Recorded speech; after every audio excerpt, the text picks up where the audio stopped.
What does it feel like to be unwanted, to be a fleeting guest in your own mother's life, only to rise from that rejection to teach her a lesson that echoes through time? My name is Clara, and this is the story of how I turned a childhood of abandonment into a moment of redemption that neither of us would ever forget. I was 6 when I first understood the rhythm of my mother's visits. She'd sweep into the foster home like a summer storm, beautiful, unpredictable, and gone before you could blink. Her name was Evelyn, and she was a vision: red lipstick, high heels, and a laugh that could charm anyone. But her visits were brief, never longer than 2 days. She'd bring me a cheap doll or a candy bar, hug me tightly, and whisper promises of next time. Then she'd vanish, leaving me with the echo of her perfume and the weight of her absence. By the time I was 10, I stopped believing in next time. I learned that love, for Evelyn, was a performance, not a commitment. The foster system wasn't kind, but it was consistent. I bounced between homes, each one a little colder than the last. I carried a small backpack with my few belongings, a photo of Evelyn from one of her visits, a worn-out book of fairy tales, and a dream that one day she'd keep me for good. But dreams fade, and by 16, I was hardened. I stopped writing her letters. I stopped waiting. I decided to build a life without her, one where I could prove I was worth more than 2 days. School became my refuge. I was good with numbers, and my teachers noticed. They pushed me to apply for scholarships, and I clawed my way into a small college. There, I studied finance, driven by a hunger to control my own future. I graduated with honors, landed a job at a bank, and started climbing. By 25, I was a financial analyst in Chicago, living in a modest apartment with a view of the skyline. I'd built a life from nothing, but the hole Evelyn left still ached. I wondered if she ever thought of me, if she knew the daughter she'd discarded was thriving. Then came the twist I never saw coming. One rainy afternoon, I got a call from a social worker named Miss Harper. She was kind but direct. "Clara, your mother's in trouble. She's in a women's shelter in Detroit, sick and struggling. She's been asking for you." My heart stopped. Evelyn, the untouchable, glamorous woman who couldn't be tied down, was now frail and desperate. I didn't know whether to feel pity or rage. Miss Harper continued, "She's got no one else. Would you be willing to see her?" I wanted to say no. I wanted to let her taste the abandonment she'd fed me for years. But something, curiosity, maybe, or a flicker of the little girl who once waited for her, made me agree. I drove to Detroit the next day, my mind a storm of memories. What would I say to the woman who'd left me behind? Would she even recognize me? The shelter was a gray, tired building, smelling of antiseptic and regret.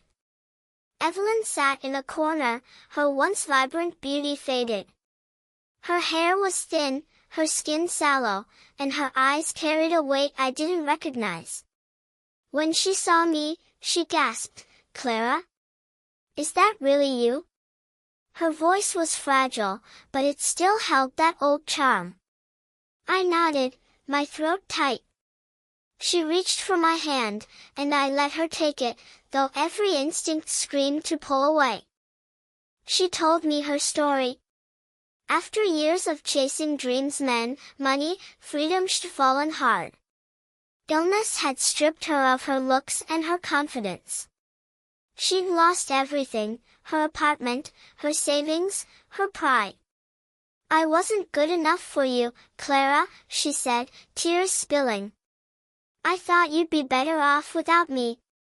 Her words hit like a punch. Better off? I'd spent my childhood feeling worthless because of her.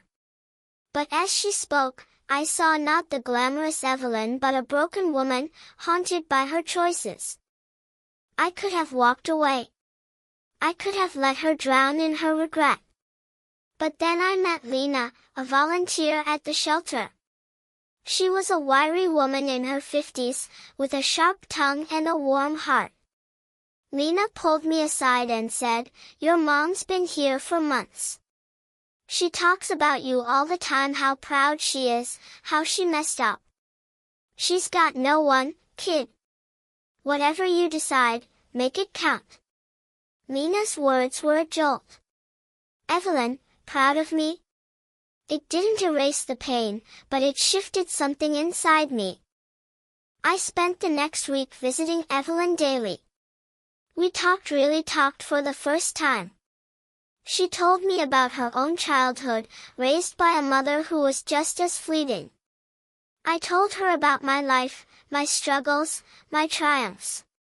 She listened, her eyes wide, as if meeting me for the first time.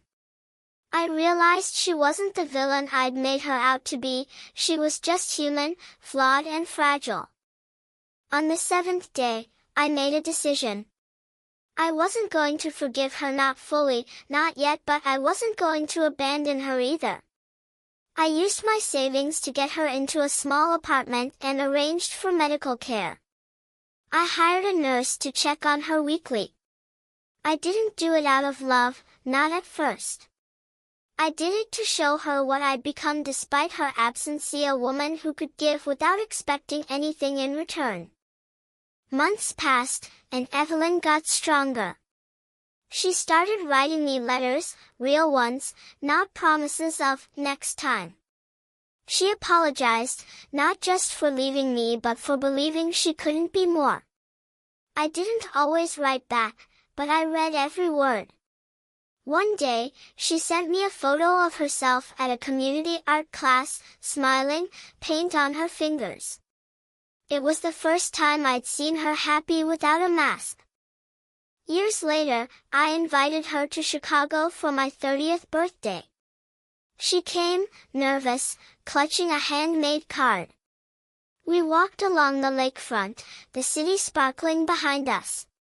She said, "Clara, you didn't just survive me, you became someone I could never dream of being." I didn't cry, but I felt something release, like a knot untying.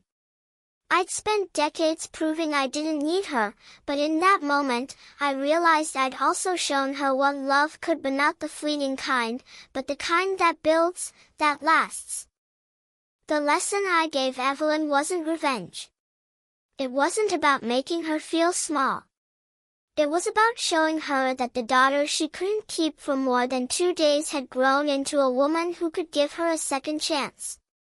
And in doing so, I found a piece of myself I thought I'd lost forever, the piece that still believed in next time. As we stood by the lake, the wind carrying the weight of our past, I knew this wasn't the end of our story. It was a beginning, fragile but real.